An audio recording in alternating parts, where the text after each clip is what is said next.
Oh, it's been a minute since I made a video about a watch, and I used to make a lot of watch videos, but I haven't lately. This watch is filthy. I should have cleaned it up before I did this, but I bought this about a year and a half ago. This is a 2023. Look how dirty it is. I wear this every single day. This is the Submariner with date. Today is the 21st, in fact.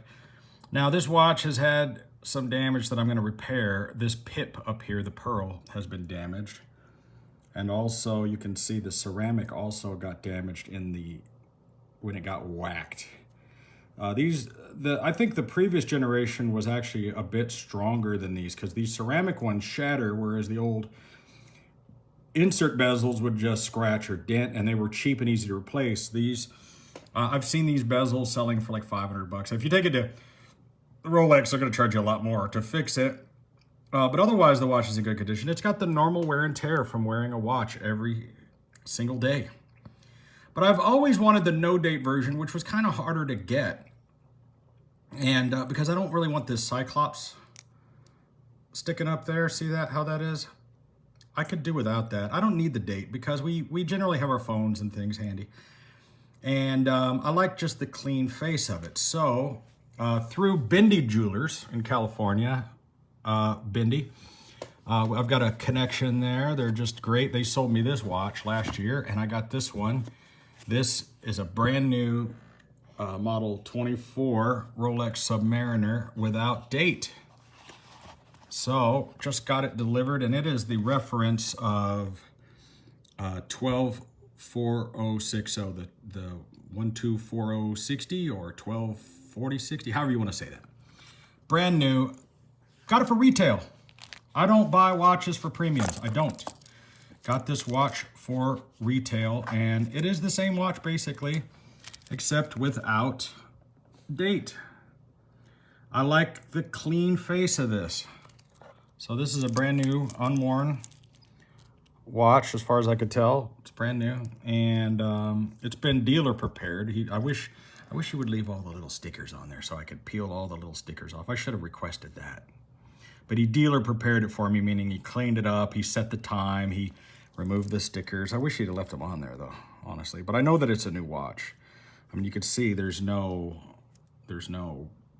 scratches or anything on it, you know, it's how beautiful. So like I said, I paid retail for the watch, which puts it at about $10,000. It was retail under is $9,000 something, but with shipping, delivery, and everything, it was $10,030. And the thing that's crazy is if I were to go on eBay right now and look at this watch, it would be worth more. So that's the crazy thing. I paid retail for this watch, which was about $1,000 more to get the date. And I plan on selling this watch. So this watch will be for sale. I don't know if I will repair it first and then sell it, or just sell it as it is. I'll probably take it up to Bucherer's. Now, Bucherer was purchased by Rolex.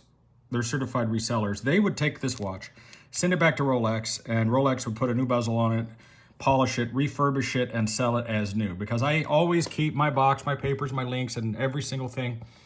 And so I can't wait to put this watch on my wrist. I'm going to do it here in a minute. I'm going to take a couple links out because my wrist is not that big.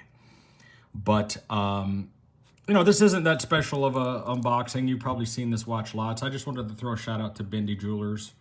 Let me see. Do I have... I want to make this one continuous shot if I can. I want to throw them a shout out. There they are, ladies and gentlemen. Bindi Gallery in Glendale. That's where I get my watches. Tell them Videobob sent you. I don't think that'll do you any good, but it's pretty difficult to buy a Rolex at retail from a store. You may wait up to 2 years to get a watch like this. But, you know, I know it was people, and we got it done. I got it. It was paid for yesterday. I got it today.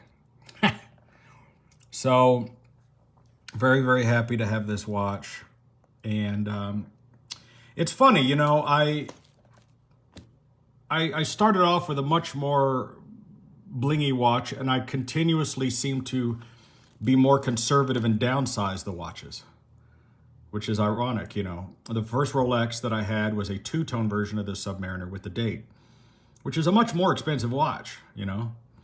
Then I actually went from that to a black ceramic Daytona, which is a $30,000 watch. Now I paid $18 for it at the time, if you remember the video, and then I sold it for $20.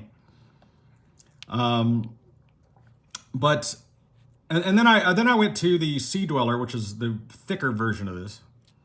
Then I got this one. Now I'm down to this. And I also have an Oyster Perpetual, which is the cheapest one, but it's probably one of my most expensive watch, or most valuable watch now at this point.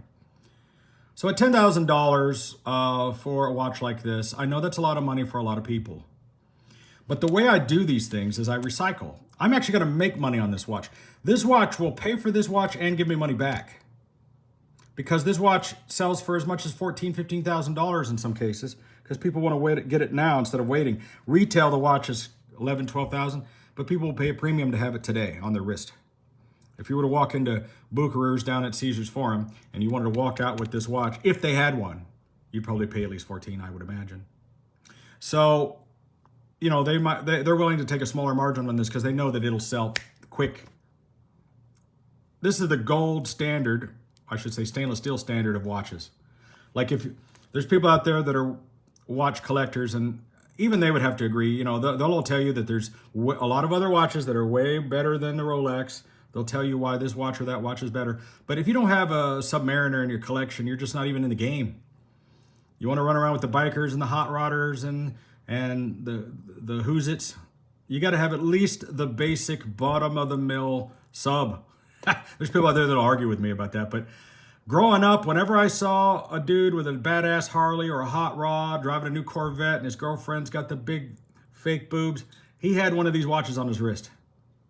And there's a reason, because it is one of the most indestructible and easily the most fashionable watch that'll go with literally anything. You can wear this with any outfit. You could wear it with shorts on the beach. You can wear it with a tuxedo. And that's what I like about this watch. It's understated and it's stainless steel, doesn't have a lot of bling on it. There's no flashy gold or anything. And I'm at a point in my life where like flashy isn't always great. I mean, I could wear a solid gold blinged out one of these if I want. But I'm at a place where this just seems more appropriate. I just want to see the time and I want to do it with style.